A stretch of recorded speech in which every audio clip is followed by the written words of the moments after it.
Hello, hello, hello, Dreamers. Badla here. As always, thank you for all your love and support.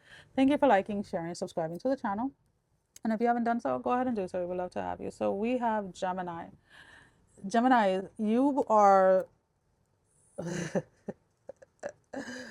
So things are picking up for you guys. There's something happening financially where things are rising. They're getting stable. There's a stable energy here coming with your finances, and you are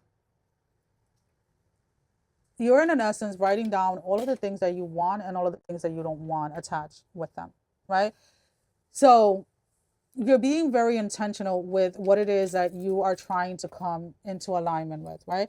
And I always use this as an example, right? Where you could say, oh, I want a new car, or you see a car and you're like, oh, I want that car. And then what tends to happen is either your car breaks down or you get into a car accident or something happens to your car where now you're forced to get a new car. And now you're just like, no, I want that car and I want this car to be my backup car. Or I want to use this car to trade it in. Or I want this car for my kids or whatever it is, right? So you're not, it's always kind of like you're being very specific with what it is that you're asking for so that you don't have to deal with a consequence that you don't want or with something that you don't want to have to deal with, right? So you're like, if you're asking for like a partner, you're like, oh, I want somebody that's beautiful or somebody that's handsome, but on the inside as well, not just the outside. Like I want them handsome and beautiful inside and out, right? So it's like you want the whole package. And it's almost kind of like you're at a restaurant and you're ordering from the universe exactly what you want, and you're being very specific as to if you want salt and pepper and how much salt and pepper you want on everything. And I like this because again, the last couple of months may have felt like you were just going with emotion, like you really didn't know where things were going, and you're just like, you know what, I'm just going to trust that spirit knows where it's leading me, right? And now you're just like, oh, this is where we're at. Like I'm supposed to be speaking out into existence exactly what it is that I want. And for some of you, the last couple of weeks, you have finally like honed into your own manifestation breakthrough, or your own manifestation like pinpoint energy. I don't know how to word it. It's like we all have, every individual has a very specific way of manifesting that allows things to happen for them within like literally like almost instantly, right? And that can be anywhere from like the time of the day that you're doing it to the elements that you're using. Are you using fire? Are you using water? Are you doing it under the moon, under the sun, or what phase, etc.? Are you doing it from a place of anger, from a place of joy, from a place of sadness, from a place of curiosity? Like once you know exactly what those pieces are for you, it's like there's no going back. There's no going back, right? And it's almost kind of like spirit has like you have finally been able to like pinpoint what that is for you. Now the interesting thing is here that some of you were not wanting to admit that, let's say, anger, right, or rage, righteous rage, right, is like your initial pinpoint to manifest certain things.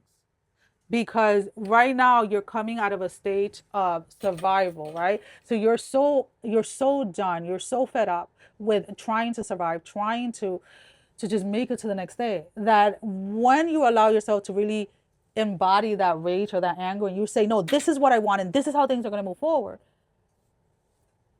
the universe has no choice but to listen, because every part of you is in agreement that that is where you're going towards. Now that doesn't mean that you have to stay in a state of anger or rage in order to hold the manifestation, right?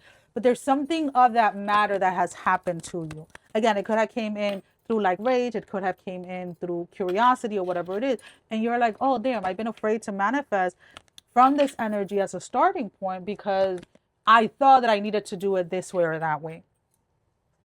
So there's something here about like releasing an illusion of how it is that you yourself are meant to manifest. So now you're going into this space with like, okay, I'm going to be, this is what works for me.